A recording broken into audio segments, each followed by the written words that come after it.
সুপ্রিয় শিক্ষার্থীবৃন্দ, সালমান শিক্ষালয়ের পক্ষ থেকে সবাইকে স্বাগত জানাচ্ছি। আজ আমরা দেখব খুব সহজেই ভগ্নাংশের তুলনা ও ছোট বড় ভগ্নাংশ নির্ণয়। কিভাবে আমরা খুব সহজেই ইজি টেকনিকে ভগ্নাংশের তুলনা করতে পারি, কোন ভগ্নাংশ থেকে কোন ভগ্নাংশ হচ্ছে বড় বা ছোট, এই তুলনাটা করতে পারি। এরপর আবার দেখব ভগ্নাংশের ছোট বড় কিভাবে নির্ণয় করলাম। তাহলে আমরা পর্যায়ক্রমে আসি। প্রথমে আমরা তুলনাটা দেখি।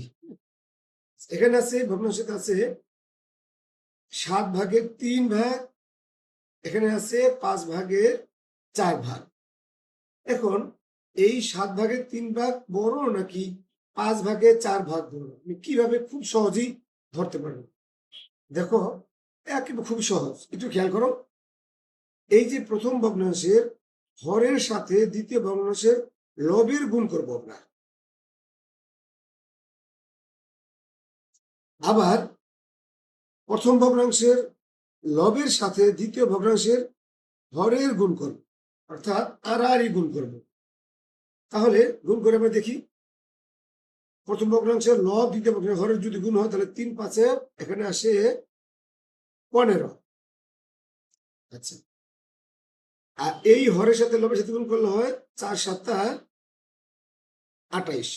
তার মানে এই ভগ্নাংশের মান আসতেছে 28, এই ভগ্নাংশের মান আসতেছে 15। আমরা খুব সহজে কিন্তু বুঝতে পারতেছি যে এটি হলো বড় এবং এটি হলো ছোট। যদি এটাকে আমরা এভাবে লিখতে যাই, এই 7/3 3 আর 5/4, তাহলে যে এটা বড় আমরা কি চিহ্ন, এই চিহ্ন দিয়ে দিলাম, হয়ে গেল যে এটা হলো বড়, এটা হলো ছোট।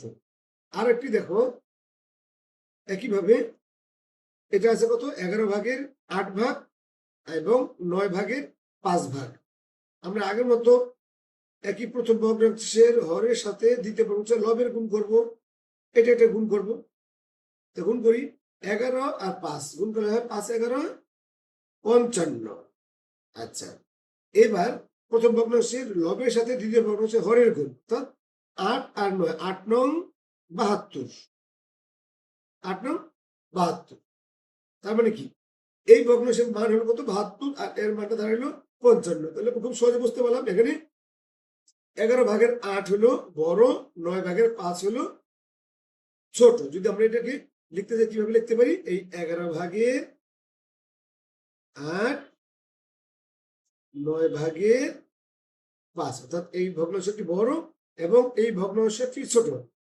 হ্যাঁ, সুপ্রিয় শিক্ষার্থীবৃন্দ, আমরা কিন্তু খুব সহজেই তুলনা করতে পারলাম কোনটা বড় এবং কোনটা ছোট। আশা করি তোমরা বুঝতে পেরেছ। দেখো, এরপর আমরা দেখব, যদি দুইটা ভগ্নাংশের মধ্যে তুলনা না হয়ে একাধিক ভগ্নাংশ থাকে, 3টা 4টা 5টা এমন যদি ভগ্নাংশ থাকে, সেক্ষেত্রে আমরা কিভাবে তুলনা করতে পারি, কোনটি বড় কোনটি, তারপরে কোনটি সিরিয়ালে পর্যায়ক্রমে ছোট থেকে বড় থেকে ছোটতে আসবে অথবা ছোট থেকে বড়তে যাবে, এর মধ্যে সবচেয়ে বড় কোনটা, তারপরে কোনটা, তারপরে কোনটা, খুব সহজে আমরা কিভাবে ধরতে পারি। দেখো, একটু খেয়াল করো, এখানে আছে সরি, এই 20/17, 26/23, 80/77, 39/36। যদি এমন হয়, দেখো, প্রথমে আমরা এই দুইটি হর এবং লবের পার্থক্যটা আমরা একটু খেয়াল করবো।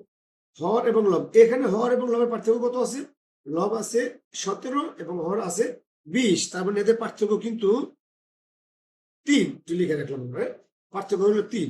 এর পার্থক্য কত, 26 এবং 23 এবং 26, এর পার্থক্য কত আসতেছে, 24/26। আবার এর পার্থক্য কিন্তু 3। আচ্ছা, এখানে আছে হর আছে 80, লব আছে 77, তার মানে এদের পার্থক্যটা কত আসতেছে, 3। এখানে হর আছে 39, লব আছে 36, তার মানে এদের পার্থক্যটাও কিন্তু 3। হ্যাঁ, আচ্ছা, তাহলে দেখো, প্রত্যেকটার পার্থক্যই কিন্তু এক সমান, 3 3 3 3। যদি এমন হয় যে প্রত্যেকটি ভগ্নাংশের পার্থক্যই সমান হয়, সেক্ষেত্রে যে ভগ্নাংশের লব বড় সে ভগ্নাংশটি বড়। বাস, আমরা কিভাবে পার্থক্যটা দেখবো, প্রথমে উভয় পার্থক্য দেখলাম, দেখার পরে দেখবো আমরা যদি প্রত্যেকটা ভগ্নাংশের পার্থক্য যদি এক সমান হয়, সেক্ষেত্রে যে ভগ্নাংশের লব বড় সেই ভগ্নাংশটি বড়। তাহলে এখানে দেখা যাচ্ছে যে এর মধ্যে লব কত আছে, এটা হচ্ছে ৭৭। তাহলে এই ভগ্নাংশ ৭৭, এটা সবচেয়ে বড়, হলো প্রথম। আচ্ছা, আমরা পেলাম। এরপরে লব বড় কত আছে, ৭৭-এর পরে সিরিয়ালে আছে ৩৬, তার মানে এই ভগ্নাংশটি দ্বিতীয়। এরপরে ২৩, এই ভগ্নাংশটি তৃতীয়। তারপর আছে ১৭, এই ভগ্নাংশটি আমরা পেলাম চতুর্থ। এখন যদি আমরা সাজাই, সবচেয়ে বড়টাকে লিখব ৮০/৭৭, তারপরে লিখব দ্বিতীয় ৩৯/৩৬, তারপর তৃতীয় ২৬/২৩ এবং সর্বশেষ চতুর্থ ২০/১৭। বড় থেকে ছোট, সবচেয়ে বড় কোনটা, তারপরে ছোট, তারপরে ছোট, তারপরে ছোট, আমরা কিন্তু পর্যায়ক্রমে সিরিয়াল করে ফেললাম।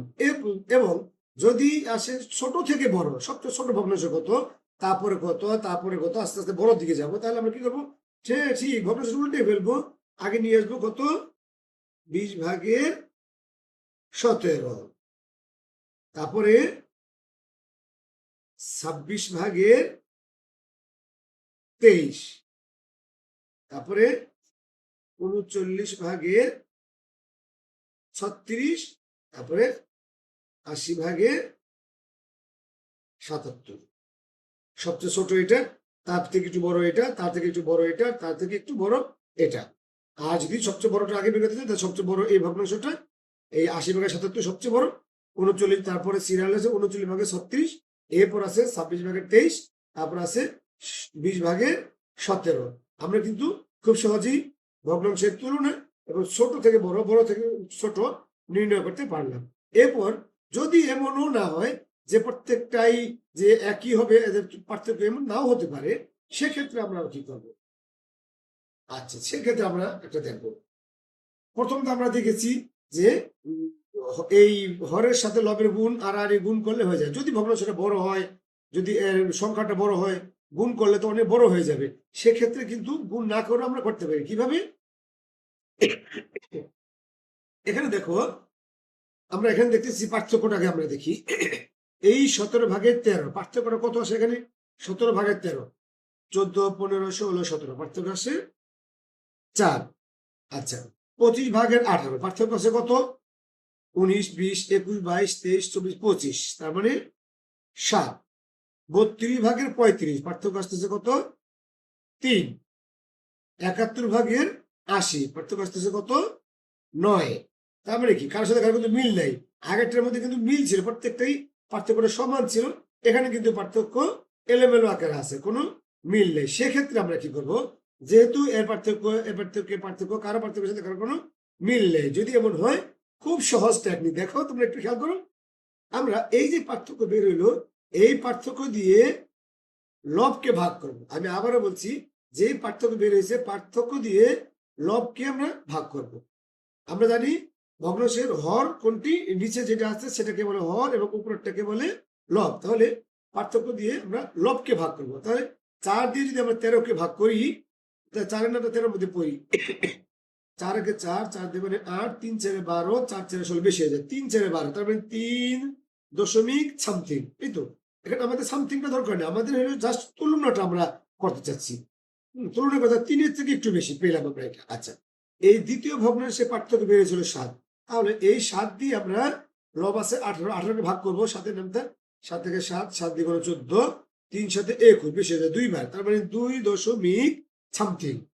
হ্যাঁ, এখানে আছে ৩ দশমিক সামথিং, এখানে আছে ২ দশমিক সামথিং। আচ্ছা, এইবার এই ৩৫/৩২, এখানে পার্থক্য ছিল ৩, ৩ দিয়ে আমরা লবকে ভাগ করব। তাহলে ৩ 10 30, ৩ 11 30, বেশি হয়ে যায় ১০ বার, ৩ 10 30, ১০ দশমিক সামথিং। আচ্ছা, এরপর আমরা পরেরটা দেখি। একইভাবে এই ৮০/৭১, এখানে পার্থক্য ছিল ৯, ৯ দিয়ে আমরা ৭১কে যদি ভাগ করি, তাহলে ৮ নং ৭২, বেশি হয়ে যায় 7 নং 63, 7 ভাগ 7 নং 63, তার মানে কি 7 দশমিক সামথিং। আচ্ছা, এখন আমরা দেখি এর মধ্যে সবচেয়ে বড় কে? এটা হলো 10 দশমিক সামথিং, 7 দশমিক সামথিং, 3 দশমিক সামথিং, 2 দশমিক সামথিং। তাহলে সবচেয়ে বড় কি? এটা 10 দশমিক সামথিং। এর মূল ভগ্নাংশ কোনটা? হ্যাঁ, এটা। তার মানে কি এটা কিন্তু প্রথম সবচেয়ে বড়। তারপরে কে? 7। 7-এর মূল ভগ্নাংশ কোনটা? 80 ভাগের 71, এটা হলো দ্বিতীয় অবস্থানে আছে, ঠিক।